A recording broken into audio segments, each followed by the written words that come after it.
안녕하세요. 오늘은 박성호님의 사연을 들려드리겠습니다. 시청하시기 전 구독과 좋아요 부탁드리겠습니다. 오늘은 돌아가신 아버지의 물건에서 시작된 특별한 사연을 들려드리겠습니다. 저는 올해로 65살이 된 박성호입니다. 제 작년에 은퇴를 했고 지금은 경기도 수원에서 혼자 살고 있습니다. 아내는 5년 전에 먼저 세상을 떠났고 아이들은 모두 독립해서 각자의 삶을 살아가고 있죠. 작년 어느 날이었습니다. 날씨가 쌀쌀해지기 시작하던 10월 중순쯤이었을 거예요. 오래된 집을 정리하다가 안방 서랍장 맨 아래 칸을 열었습니다.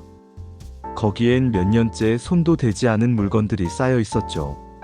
낡은 수첩들, 빛바랜 사진들, 그리고 먼지가 잔뜩 쌓인 작은 나무 상자 하나. 상자를 열자 검은색 가죽줄에 달린 낡은 회중시계가 나왔습니다. 은색 뚜껑에는 세월의 흔적이 가득했고 유리면은 미세한 금이 여러 개가 있었죠. 시계 바늘은 3시 25분을 가리킨 채 멈춰 있었습니다.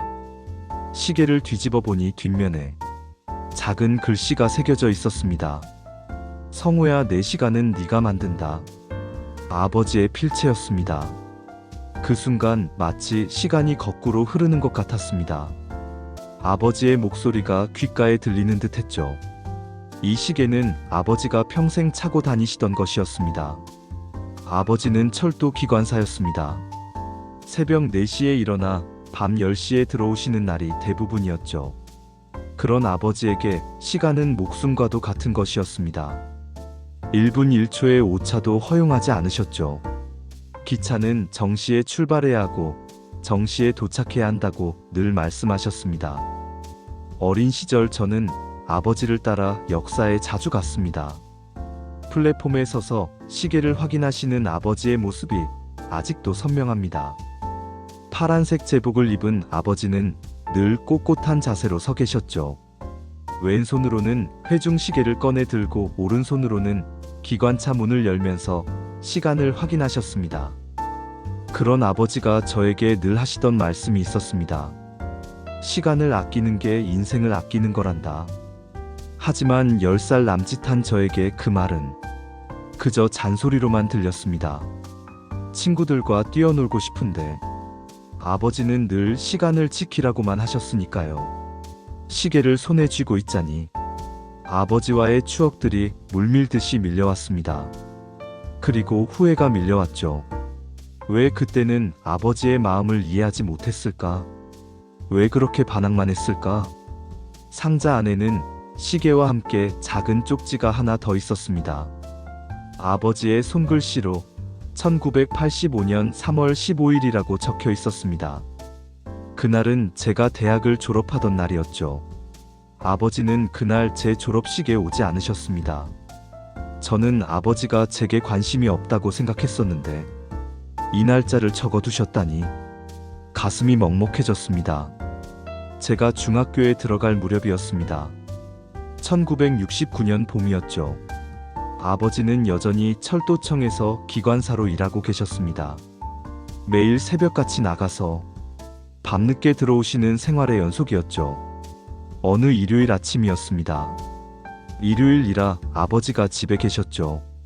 저는 마당에서 축구공을 차고 놀고 있었는데 아버지가 저를 부르셨습니다. 성호야, 이리 와봐라. 아버지는 마루에 앉아 시계를 닦고 계셨습니다. 아버지가 말씀하셨습니다. 이 시계는 네 할아버지가 내게 주신 거란다. 할아버지도 기관사셨거든.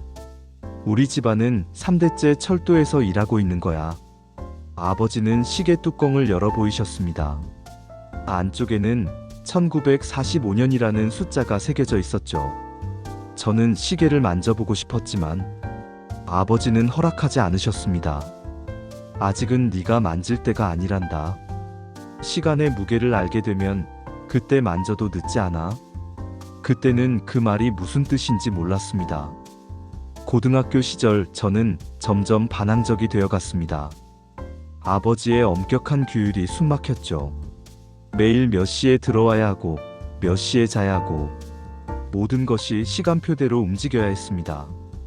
친구들은 자유롭게 다니는데 저만 감옥에 갇힌 것 같았습니다.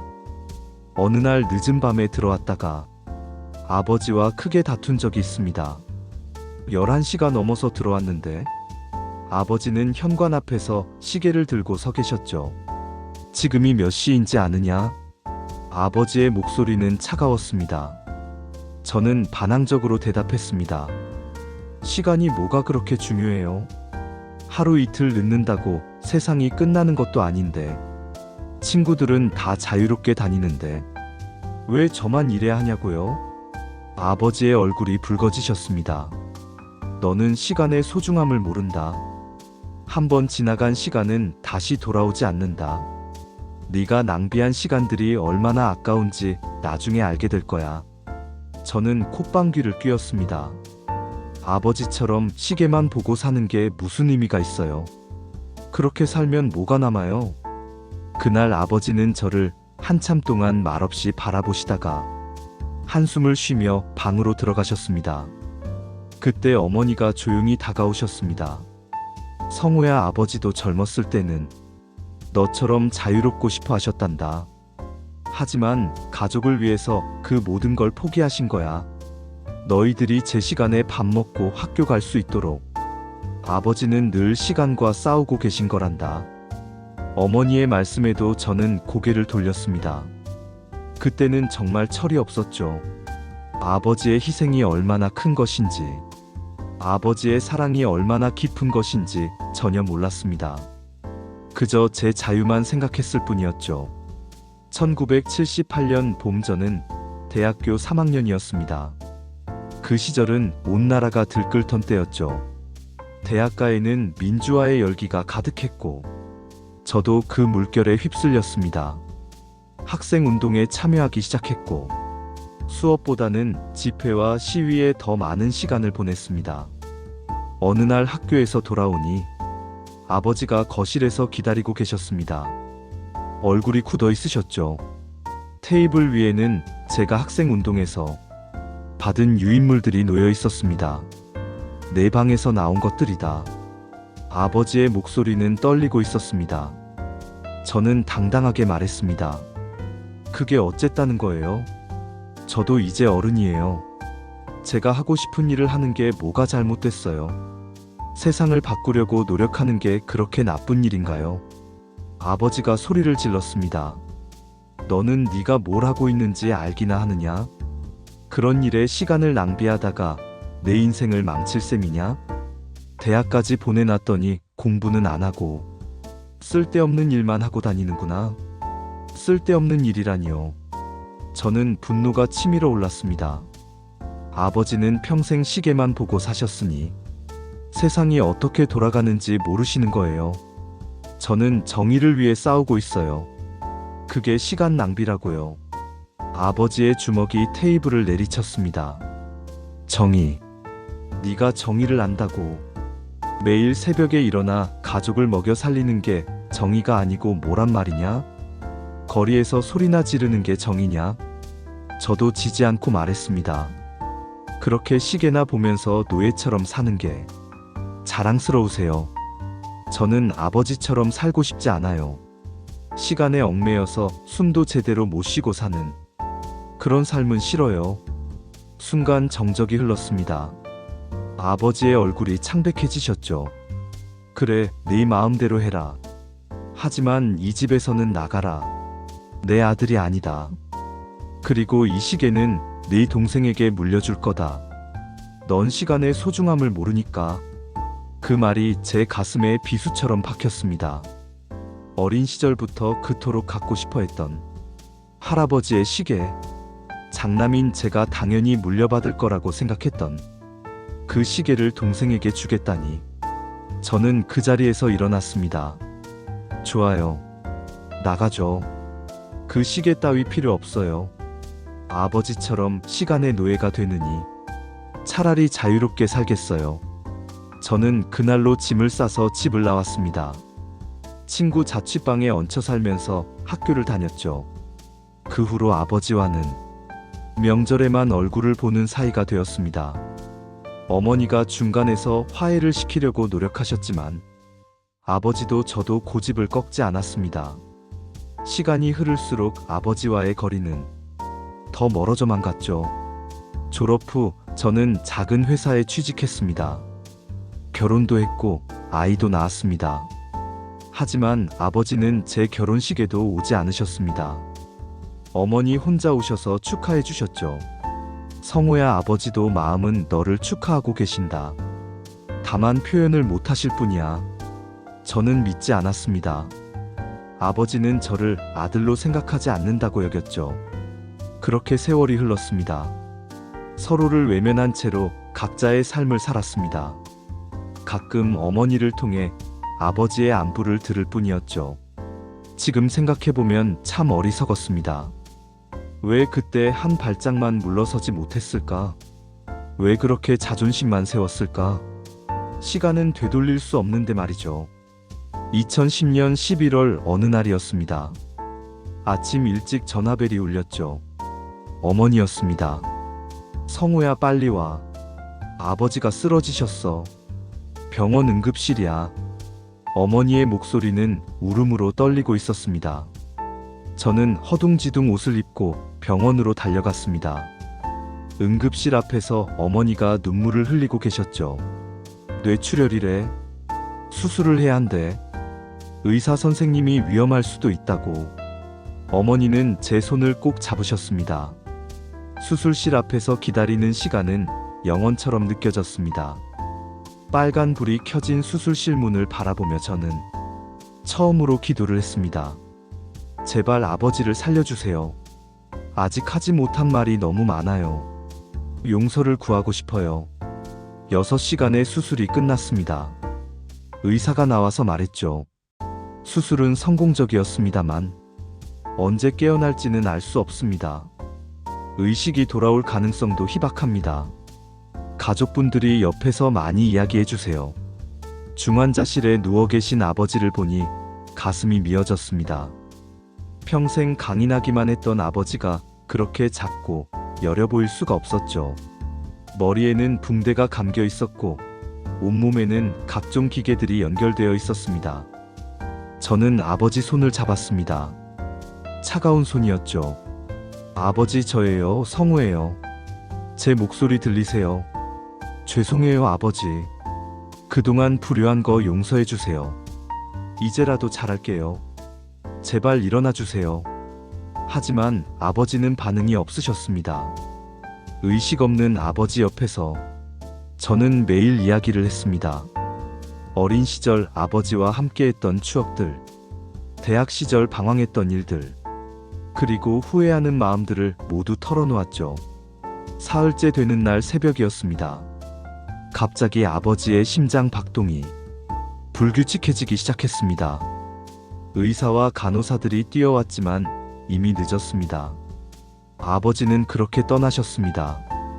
단 한마디 말도 남기지 못하고 저는 아버지의 차가워진 손을 잡고 울었습니다. 아버지, 죄송해요. 사랑한다는 말 한 번 못 들려드렸네요. 고맙다는 말도 못했어요. 이제라도 화해하고 싶었는데, 이제라도 아버지의 아들이 되고 싶었는데. 장례를 치르는 동안 어머니가 조용히 다가오셨습니다. 그리고 작은 상자를 제게 건네셨죠. 아버지가 넣어주라고 하셨어. 마지막까지 내 이름을 부르셨단다. 성호, 성호 하면서. 상자를 열어보니 그 시계가 들어있었습니다. 할아버지의 시계, 아버지의 시계. 동생에게 주겠다고 했던 바로 그 시계였죠. 저는 그 자리에 주저앉아 울었습니다. 왜 이제야 주시는 거예요? 왜 살아계실 때는 한 번도 저를 인정해주지 않으셨어요? 어머니가 제 어깨를 감싸 안으셨습니다. 아버지는 늘 너를 자랑스러워 하셨어. 다만 표현을 못 하셨을 뿐이야. 이 시계는 원래부터 내 거였단다. 아버지가 그렇게 말씀하신 건 네가 정신 차리길 바라셨기 때문이야. 저는 시계를 가슴에 품고 울었습니다. 그리고 그날 이후 시계를 서랍 깊숙이 넣어두고 한 번도 꺼내보지 않았습니다. 볼 때마다 후회와 죄책감에 가슴이 미어질 것 같았으니까요. 은퇴 후의 삶은 생각보다 적막했습니다. 아침에 일어나도 갈 곳이 없고 할 일도 없었죠. 아내가 5년 전에 먼저 떠난 후로는 더욱 그랬습니다. 아이들은 가끔 전화나 할 뿐 각자 바쁜 삶을 살고 있었고요. 오늘도 혼자 아침을 먹고 거실 소파에 앉아 있었습니다. 텔레비전을 켜놓았지만 무슨 내용인지 들리지도 않았죠. 그저 시간을 때우기 위한 소음일 뿐이었습니다. 문득 아버지 생각이 났습니다. 아버지도 은퇴 후에 이렇게 적막하셨을까? 날씨가 좋아서 오랜만에 집 정리를 하기로 했습니다. 안방 서랍장을 정리하다가 그 상자를 발견한 거죠. 15년 만에 다시 본 아버지의 시계였습니다. 먼지를 털어내고 시계를 들어 올렸습니다.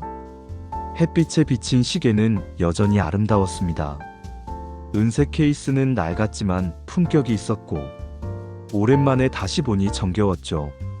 뒷면의 글씨를 다시 읽었습니다. 성우야, 내 시간은 네가 만든다. 이상하게도 이번에는 그 말이 다르게 들렸습니다.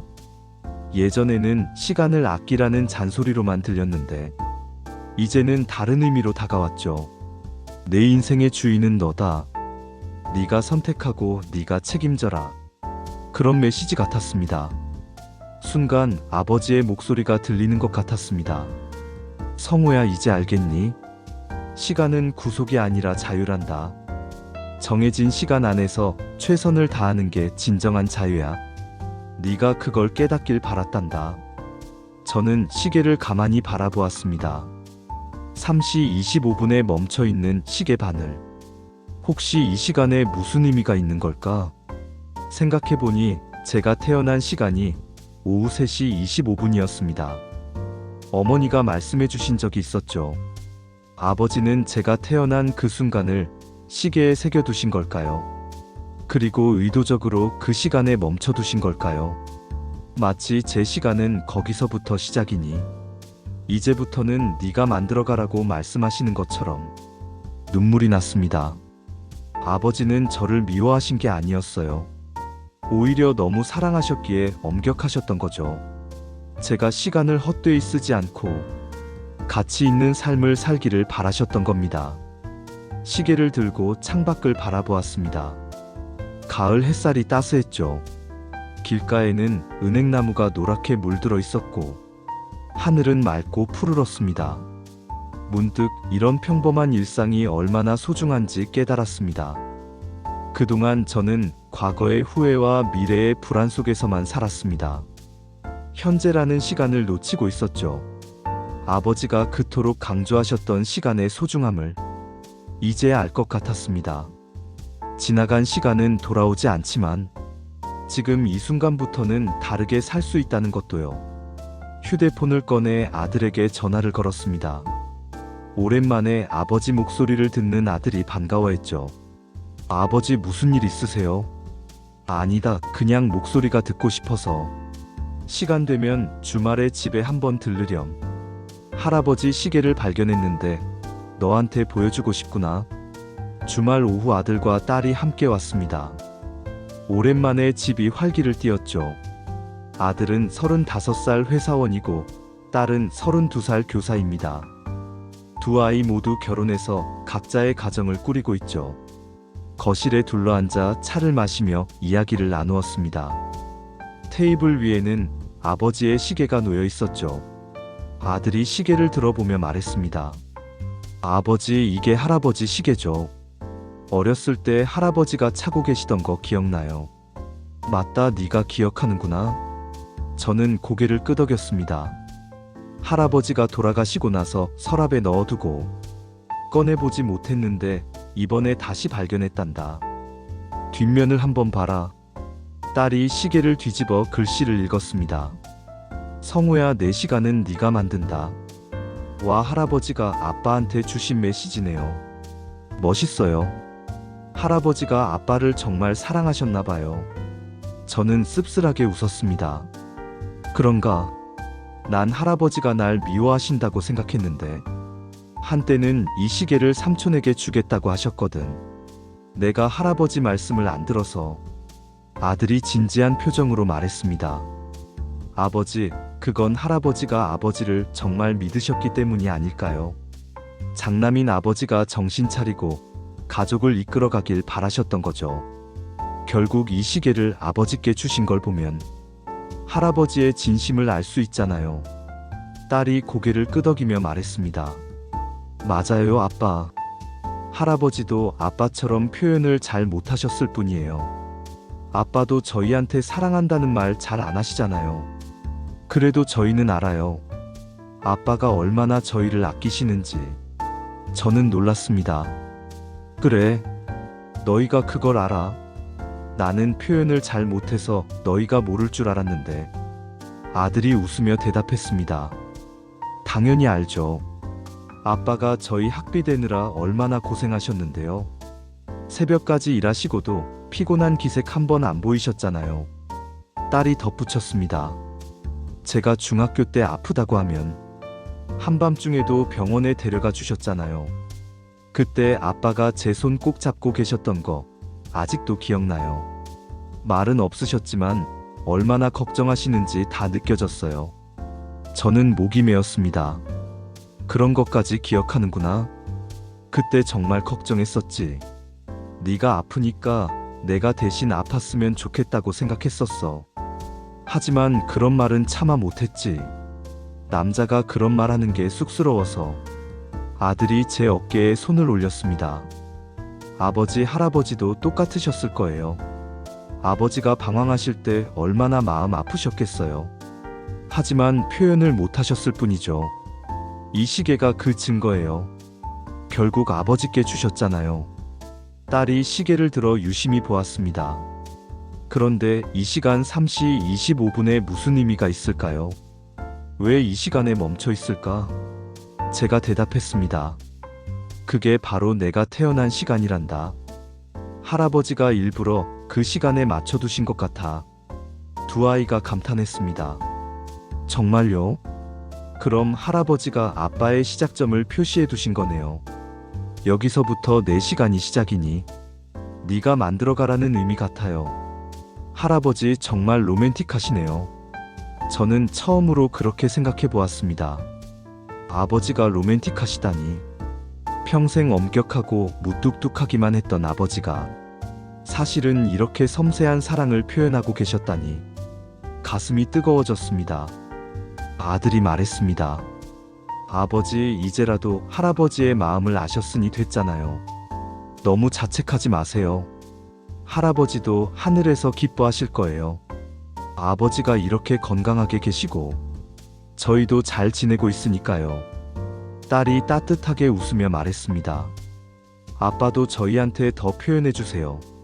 사랑한다고, 고맙다고. 저희도 아빠한테 그렇게 할게요.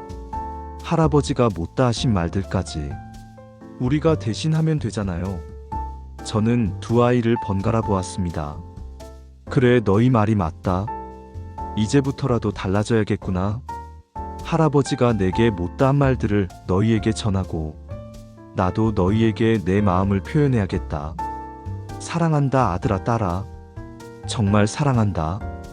아이들이 놀란 표정을 지었다가 이내 환하게 웃었습니다. 저희도 사랑해요, 아빠. 그동안 고생 많으셨어요. 이제는 편하게 사세요. 저희가 잘 살게요. 우리 가족은 그렇게 서로를 안아주었습니다. 따뜻한 온기가 가슴 가득 퍼졌죠. 그날 저녁 우리는 오랜만에 함께 저녁을 먹었습니다. 아버지와의 추억을 나누고 서로의 근황을 이야기했죠. 웃음소리가 집안 가득 울려 퍼졌습니다. 마치 아버지도 함께 계신 것 같았습니다. 아이들이 돌아간 후 저는 다시 시계를 손에 들었습니다. 오래된 시계는 묵직했죠. 무심코 옆에 달린 용두를 돌려보았습니다. 녹슬어서 움직이지 않을 줄 알았는데 의외로 부드럽게 돌아갔습니다. 태엽을 감듯이 천천히 용두를 돌렸습니다. 한 바퀴, 두 바퀴, 세 바퀴. 어린 시절 아버지가 매일 아침 시계 태엽을 감으시던 모습이 떠올랐죠. 조심스럽게 정성스럽게 감으시던 그 손길이 생생했습니다. 그때였습니다. 갑자기 작은 소리가 들려왔습니다. 틱, 순간 저는 귀를 의심했습니다. 설마 시계를 귀에 가져다 대었습니다. 틱톡 틱톡. 분명한 초침 소리였습니다. 15년간 멈춰있던 시계가 다시 움직이기 시작한 겁니다. 저는 놀라서 시계를 들여다보았습니다. 가느다란 초침이 천천히 움직이고 있었습니다. 한 칸씩 앞으로 나아가는 초침을 보며 저는 숨이 막힐 것 같았습니다. 마치 기적을 보는 것 같았죠. 어떻게 이런 일이? 수십 년간 관리도 안 한 시계가 어떻게 다시 움직일 수 있을까? 하지만 분명히 시계는 살아 있었습니다. 틱톡거리는 소리가 집안 가득 울려 퍼졌죠. 마치 심장 박동 소리처럼 규칙적이고 힘찼습니다. 눈물이 났습니다. 왜인지 모르게 뜨거운 눈물이 볼을 타고 흘러내렸죠. 아버지가 제게 말씀하시는 것 같았습니다. 성호야, 아직 늦지 않았다. 지금부터라도 시작하면 된다. 내 시간은 아직 남아있으니까. 저는 시계를 가슴에 꼭 안았습니다. 아버지, 이제야 알겠습니다. 아버지가 왜 그토록 시간을 소중히 여기셨는지. 시간은 생명이고 사랑이었던 거죠. 가족과 함께하는 시간이라는 시간. 쉬는 시간, 모든 순간이 소중했던 겁니다. 시계를 다시 보니 초침이 10일을 향해 올라가고 있었습니다. 3시 25분에서 26분으로 넘어가는 순간이었죠. 멈춰있던 시간이 다시 흐르기 시작했습니다. 제 인생도 다시 시작될 수 있을 것 같았습니다. 저는 시계줄을 손목에 감았습니다. 처음으로 아버지의 시계를 제 손목에 찬 겁니다. 묵직한 무게가 느껴졌지만 이상하게 든든했습니다. 마치 아버지가 제 손목을 잡아주시는 것 같았죠. 거울 앞에 서서 제 모습을 보았습니다. 65살의 백발이 성성한 노인. 하지만 손목의 시계는 여전히 젊은 시절 아버지가 차셨던 그대로였습니다. 시간은 흘렀지만 시계는 변하지 않았죠. 창밖을 보니 해가 지고 있었습니다. 노을이 온 하늘을 붉게 물들이고 있었죠. 저는 시계를 보았습니다. 5시 45분. 저녁 시간이었습니다. 문득 아버지가 퇴근하시던 시간이 떠올랐습니다. 항상 이 시간이면 집에 오셨죠. 전화기를 들어 아들에게 다시 전화했습니다. 아들아, 시계가 움직여. 할아버지, 시계가 다시 살아났어. 정말이에요. 아들의 놀란 목소리가 들려왔습니다. 그럼 할아버지가 아버지한테 힘을 주시는 거예요. 이제 새롭게 시작하라고요. 그날 밤 저는 오랜만에 편안하게 잠들었습니다. 머리맡에서 들리는 시계 소리가 자장가처럼 들렸습니다. 틱톡 틱톡. 규칙적인 리듬이 마음을 안정시켜 주었죠. 꿈속에서 아버지를 만났습니다. 아버지는 웃고 계셨습니다. 다음 날 아침 시계를 보니 여전히 정확하게 시간을 가리키고 있었습니다. 7시 정각. 저는 일어나 세수를 하고 옷을 갈아입었습니다. 그리고 시계를 차고 밖으로 나왔습니다. 새로운 하루가 시작되었습니다. 공원을 산책하며 생각했습니다. 아버지는 제게 시계만 남기신 게 아니었습니다. 시간의 소중함과 삶의 지혜를 남기셨죠. 이제 저도 그것을 다음 세대에 전해야 합니다. 아직 늦지 않았습니다. 시계가 다시 움직이듯 제 삶도 다시 시작할 수 있습니다. 일주일이 지났습니다. 저는 매일 아침 시계를 차고 산책을 나갔습니다. 동네 공원을 한 바퀴 도는 게 일과가 되었죠. 걸으면서 많은 생각을 했습니다. 지나온 삶을 되돌아보고 앞으로의 삶을 계획했습니다. 오늘도 공원 벤치에 앉아 있었습니다. 따스한 가을 햇살이 온몸을 감싸주었죠. 시계를 보니 10시 30분이었습니다.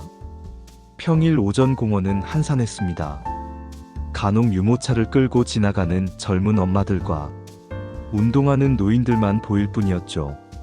그때 한 젊은 아버지가 5살쯤 되어 보이는 아들과 함께 걸어왔습니다. 아이는 아버지 손을 꼭 잡고 있었고 다른 손에는 장난감 비행기를 들고 있었죠. 아빠, 비행기 날려도 돼요. 그럼 여기서 날려보자. 아버지와 아들이 비행기를 날리며 노는 모습을 보니 가슴이 뭉클했습니다. 마치 어린 시절의 저와 아버지를 보는 것 같았죠. 그때도 저렇게 아버지 손을 잡고 공원에 왔었습니다. 아버지는 늘 바쁘셨지만 일요일만큼은 저와 시간을 보내주셨죠. 젊은 아버지가 시계를 확인하며 아이에게 말했습니다. 이제 집에 가야겠다. 엄마가 기다리고 계실 거야. 아이가 아쉬워하자 아버지가 다정하게 말했습니다. 내일 또 오자. 아빠가 약속할게. 그 모습이 참 보기 좋았습니다. 저도 일어나 천천히 집으로 향했습니다. 걸으면서 생각했습니다. 시간은 멈추지 않습니다. 하지만 멈춘 건 제 마음이었을 뿐이죠. 15년간 후회와 죄책감 속에 갇혀 있었습니다. 과거에 매여 현재를 놓치고 있었던 겁니다. 이제 깨달았습니다. 아버지의 시계는 단순한 시계가 아니었습니다. 그것은 제 삶의 새로운 시간을 열어주는 열쇠였죠. 내 시간은 네가 만든다. 이 말은 구속이 아니라 자유였습니다.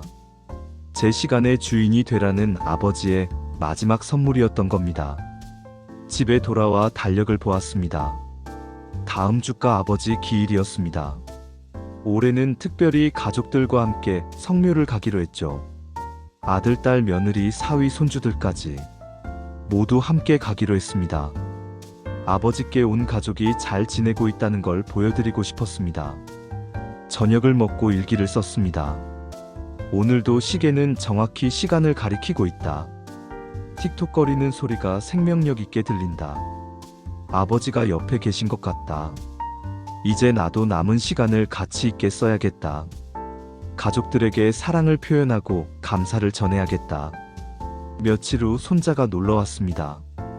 초등학교 3학년인 녀석은 저를 닮아 호기심이 많았죠. 할아버지, 이 시계 멋있어요. 저도 나중에 이런 시계 가질 수 있어요. 그럼 나중에 할아버지가 물려줄게. 네가 시간의 소중함을 알게 되면 말이야. 손자는 고개를 갸우뚱했습니다. 시간의 소중함이요. 그게 뭐예요? 저는 손자를 무릎에 앉히고 말했습니다. 시간은 한 번 지나가면 다시 돌아오지 않는단다. 그래서 매 순간을 소중히 여기고 최선을 다해야 해. 가족과 함께하는 시간, 공부하는 시간, 노는 시간, 모두 다 소중한 거야. 손자가 진지한 표정으로 물었습니다. 그럼 할아버지는 지금 시간을 잘 쓰고 계세요? 저는 웃으며 대답했습니다. 그럼 지금 너와 함께 있느니? 시간이 할아버지한테는 가장 소중한 시간이란다. 손자가 환하게 웃었습니다. 밤이 되어 침대에 누웠습니다. 탁자 위에 올려놓은 시계가 달빛에 반짝였죠. 여전히 틱톡거리는 소리가 들렸습니다. 그 소리를 들으며 생각했습니다. 아버지, 이제 알겠습니다. 시간은 생명입니다. 사랑입니다. 그리고 기회입니다. 너무 늦었다고 생각했지만 아직 제게는 시간이 남아 있습니다. 아이들에게, 손주들에게 제가 아버지께 받지 못했던 따뜻한 말들을 전할 시간이 있습니다. 사랑한다고, 고맙다고, 자랑스럽다고 말할 시간이 있는 겁니다. 내일은 아들과 함께 등산을 가기로 했습니다. 딸과는 다음 주에 연극을 보러 가기로 했고요. 손주들과는 놀이공원에 가기로 약속했습니다. 달력이 빼곡히 차기 시작했죠. 은퇴 후 처음으로 바쁜 나날들이 기다리고 있었습니다.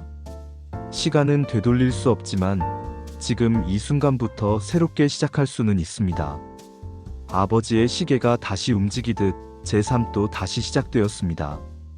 내 시간은 네가 만든다. 이제 그 의미를 진정으로 이해합니다. 감사합니다, 아버지. 사랑합니다. 여러분은 가족과의 시간을 어떻게 쓰고 계신가요? 표현하지 못한 마음이 있다면 오늘 전해보는 건 어떨까요? 내일은 오지 않을 수도 있으니까요. 지금 이 순간이 가장 소중한 시간입니다. 지금까지 박성호님의 사연 드라마였습니다. 마음편지 라디오 마음에 드셨다면 구독과 좋아요 부탁드립니다.